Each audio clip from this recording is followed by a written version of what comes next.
Shalom. To our dear brothers and sisters in the Karaite Jewish community, we want to say thank you. Our goal with this channel is to share knowledge and appreciation for the beauty and wisdom of the Tanakh. The Karaite tradition reminds us of the importance of studying the scriptures and seeking understanding directly from the Word of God. We are grateful for everyone who watches these videos and supports this effort.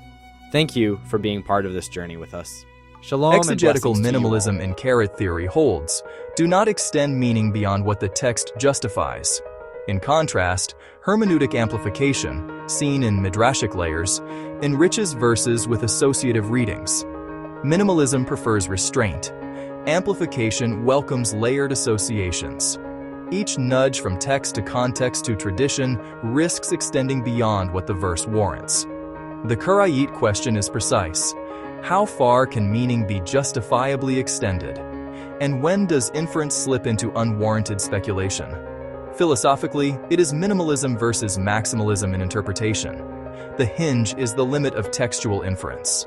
Lexicon, syntax, parallels, then a caution on analogy. Where you balance the scale shapes law, theology, and lived practice. Between minimalist inference and amplified interpretation, discernment is the craft of reading. The sun reading. rises slowly over the Nile, painting the fields in gold. Hebrew families move through the crops, harvesting grain, their laughter mingling with the soft rustle of wheat. Children chase one another between the rows, unaware that watchtowers loom nearby, silent reminders of the growing tension. Life flourishes here, yet freedom feels fragile, threatened by the shadow of power that fears what it cannot control. High above, on a palace balcony, the new pharaoh surveys the fields. He sees only numbers, the multiplying Hebrews, and in them he senses a threat. Advisors whisper strategies, but fear tightens his chest. He does not yet understand that life cannot be measured by decrees or by force.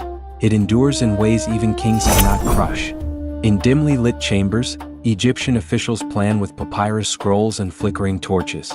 Bricks will be made, labor increased, oppression sharpened. Outside the palace walls, Hebrews toil under the merciless sun. Bare feet sink into mud and straw. Hands pound bricks in a rhythm dictated by overseers whose shouts and whips fill the dusty air. Yet even in exhaustion, there is quiet defiance. Every brick laid is a testament to survival. Inside humble mud brick homes, families cling to one another as dusk falls. Parents whisper encouragement to children, sharing warmth in the midst of hardship. Even here, in simple acts of care, resilience grows. Midwives Shifra and Pua stand before Pharaoh, tasked with cruelty, yet their courage turns them into protectors of life. They choose compassion over fear, defying orders with quiet strength. Night falls and secret births are cloaked in shadows. Infants are hidden beneath woven blankets as soldiers march past, oblivious. Life persists, fragile yet unyielding. Pharaoh's fury cannot touch what he cannot see. The courage, the ingenuity, the unwavering will of a people determined to survive. Torches pierce the darkness as soldiers search homes, while a public decree is read by the riverbank. Hebrew sons are to be cast into the Nile. Fear ripples through the crowd, yet even in the face of death, hope lingers. Reflection settles in the hearts of those who witness these events. Humanity is measured not by the power to destroy, but by the will to protect, to endure, and to hold on to life against all odds. In this chapter, we see the stark contrasts of human nature: oppression and courage, fear and hope, cruelty and resilience. And even as Pharaoh tightens his grip, the story whispers a truth that will echo through generations. Life finds a way, and those who act with compassion and courage plant the seeds of a future no tyranny can erase. In the land of erase. Egypt, the Hebrews lived under harsh oppression. Their labor built the cities of Pharaoh, yet their lives were controlled by fear. A decree had gone out from Pharaoh himself. Every Hebrew boy born must be cast into the Nile. During this dark time, a child was born to a Hebrew family. His mother hid him for 3 months, protecting him from the soldiers who carried out the king's command. But as the child grew, it became impossible to keep him hidden. Desperate to save her son, she prepared a small basket woven from reeds and sealed it carefully with pitch so it would float. At dawn, she carried the basket to the edge of the Nile and placed the child gently inside. Among the tall papyrus reeds, the basket drifted quietly on the river surface. Not far away, Pharaoh's daughter came down to the river to bathe with her attendants. As she walked along the water's edge, She noticed the basket resting among the reeds and ordered that it be brought to her. When she opened it, she saw the crying infant. The princess understood at once that this was a Hebrew child. Yet compassion overcame the command of her father. She decided the child would live. From a distance, the child's sister Miriam had been watching carefully. She approached Pharaoh's daughter and offered to find a Hebrew woman to nurse the child. The princess agreed, and in an unexpected turn of events, the child's own mother was brought to care for him. When the boy grew older, he was brought to the palace. Pharaoh's daughter adopted him as her son and named him Moses, saying, "I drew him out of the water." Years passed, and Moses grew up among the royalty of Egypt. He learned the wisdom and power of the Egyptian court. But one day, when he went out among the Hebrew laborers, he witnessed the suffering of his people. He saw an Egyptian overseer beating a Hebrew slave. Anger rose within him. Looking around and seeing no one nearby, Moses struck the Egyptian and hid the body in the sand. The next day, he came upon two Hebrews fighting. When he tried to stop them, one man turned on him and said, "Who made you ruler and judge over us? Will you kill me as you killed the Egyptian?" At that moment, Moses realized the truth had become known. When Pharaoh heard what had happened, he sought to kill Moses. So Moses fled from Egypt and escaped into the wilderness of Midian, leaving behind the palace, the power of Egypt, and the life he had once known. The desert valley near Mount Horeb stretches wide beneath a fading golden sky. A shepherd walks slowly across the rocky terrain, guiding his flock through the quiet wilderness. This man is Moses, once raised in the courts of Egypt, now living in the solitude of Midian. Years of exile have reshaped him.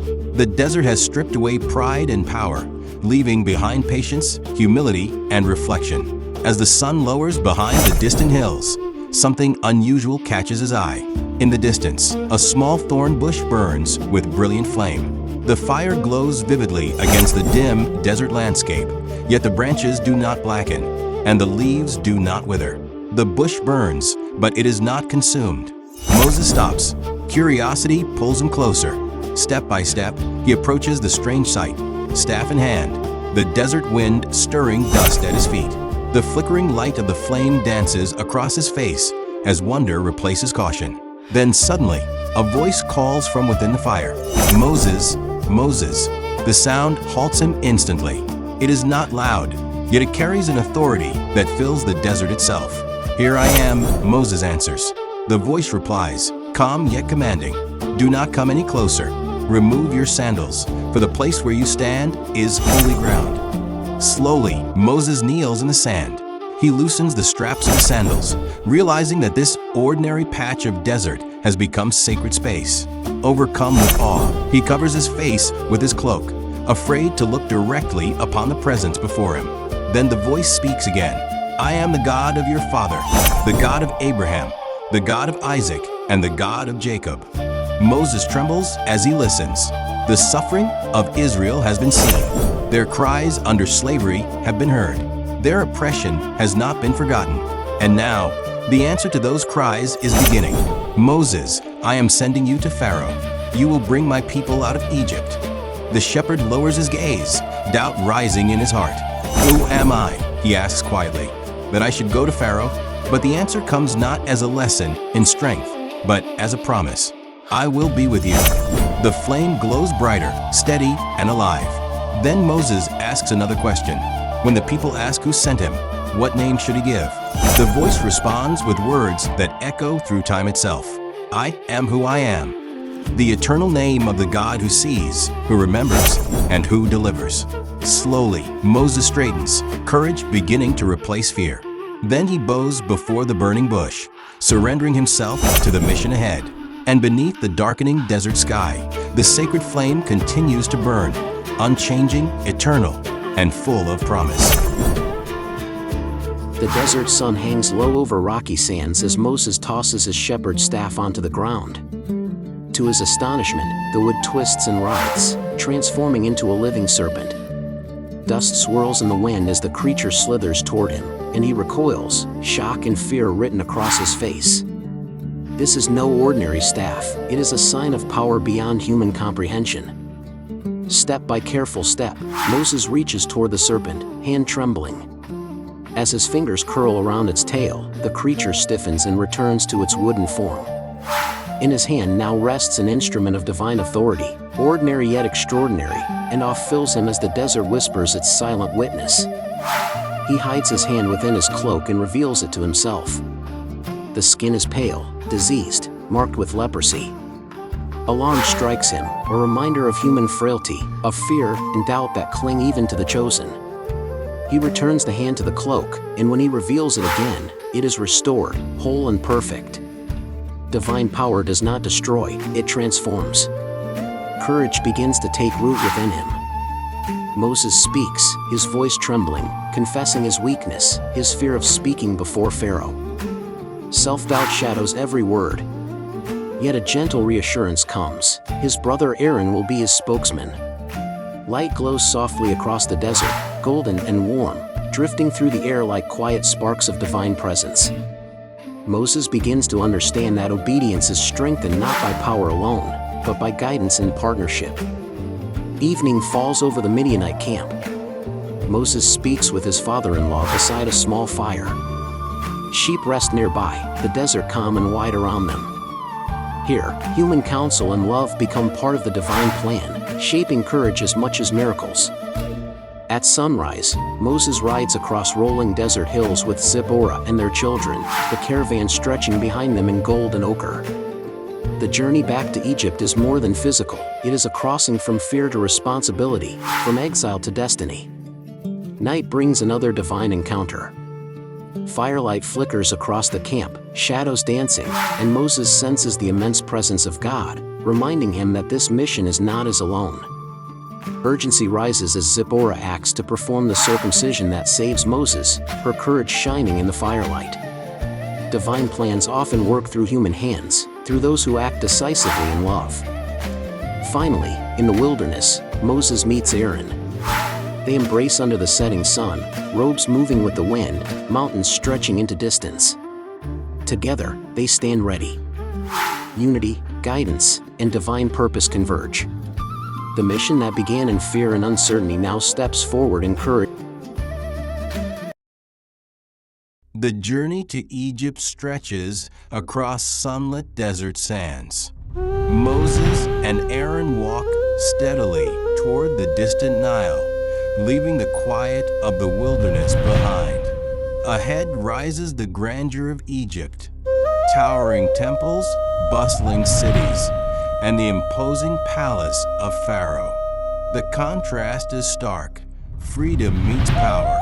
Humility faces authority. Inside the palace, Moses speaks with calm conviction. "Let my people go," he declares, staff raised as a symbol of God's authority. But Pharaoh responds not with respect, but with disbelief and arrogance. He laughs, dismisses a claim, and challenges the God of Israel with chilling defiance. His anger soon escalates, and the mission that promised liberation becomes entangled with suffering. Orders ripple outward. The Hebrews' burdens multiply. They are forced to make bricks without straw, their work becoming harsher, more grueling under the blazing sun. Hands strain in mud, overseers shout, and the exhausted workers collapse, their despair growing as Pharaoh's cruelty deepens. Even the foremen, brought to plead before the king, find no mercy.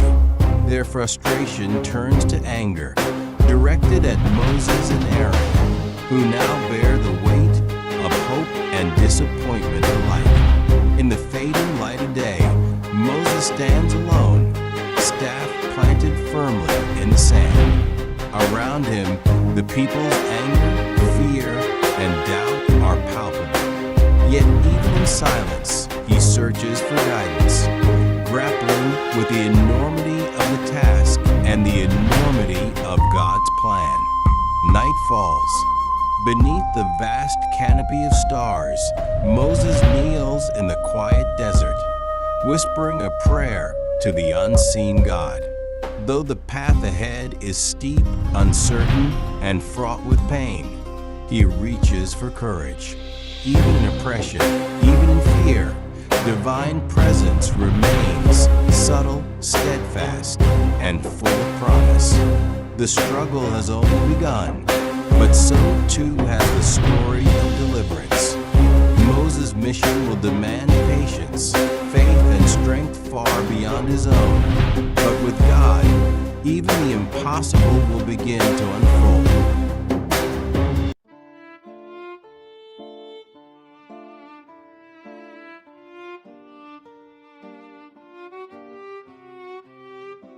Shalom, everyone. We are so glad you are here. If you enjoy learning about Karaite Jewish tradition and the teachings of the Tanakh, we invite you to support this channel.